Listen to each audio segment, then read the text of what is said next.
Je pense fondamentalement que les vétérinaires ont un vrai rôle à jouer dans la conservation de la biodiversité au sens large, des animaux peut-être un peu plus, mais la biodiversité au sens large, parce qu'on a la connaissance, on a cette vision systémique déjà qu'on a appris à l'école vétérinaire, et on n'est pas très loin de pouvoir vraiment être les leviers dans les territoires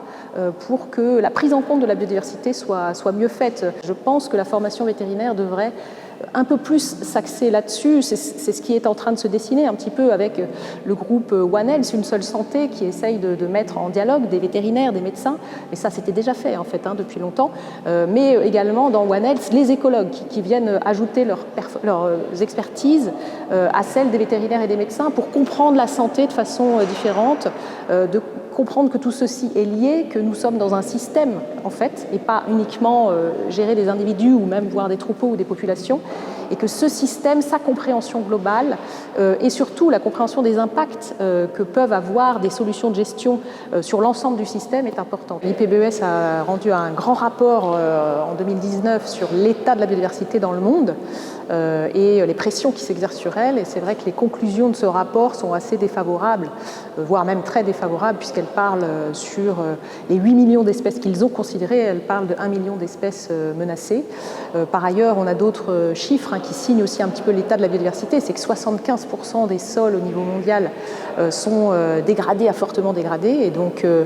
ça signifie en fait que les habitats de la biodiversité sont également en mauvais état de conservation.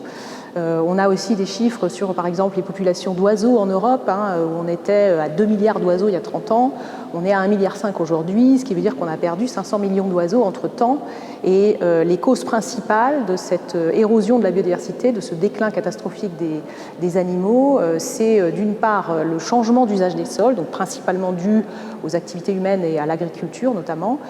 qui va déforester, qui va labourer, qui va transformer des espaces naturels en espaces cultivés. La deuxième menace qui pèse sur la biodiversité, c'est l'exploitation des ressources. Lorsque l'homme prélève pour ses besoins la biomasse végétale, par exemple, il en prive les autres êtres vivants. Ce qui se passe aussi, c'est que l'homme va aggraver le changement climatique, et ce changement climatique, en fait, va agir sur les espèces vivantes. Et ces espèces vivantes, comme le changement climatique est trop rapide par rapport à ce qu'on a constaté dans les temps géologiques, eh bien, elles vont avoir du mal à s'adapter à ces nouvelles conditions de température, d'acidification des océans, aux événements climatiques extrêmes, et elles vont disparaître de ce fait-là. Nous essayons en fait de faire dialoguer les chercheurs avec les acteurs de la société civile, donc qu'ils soient des acteurs privés ou les acteurs publics, pour déjà définir des enjeux communs. Ça, c'est important, c'est de se mettre d'accord sur l'enjeu, se mettre d'accord sur le monde de demain, dans quel monde voulons-nous vivre.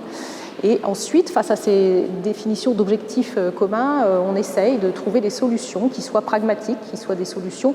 étayées par les résultats scientifiques. Là, moi, j'y crois beaucoup, c'est-à-dire je pense que toute solution devrait se poser la question de son fondement scientifique, de ses bases scientifiques. S'appuyer sur la science, c'est absolument indispensable, parce que c'est là où on fera le moins de bêtises, en fait.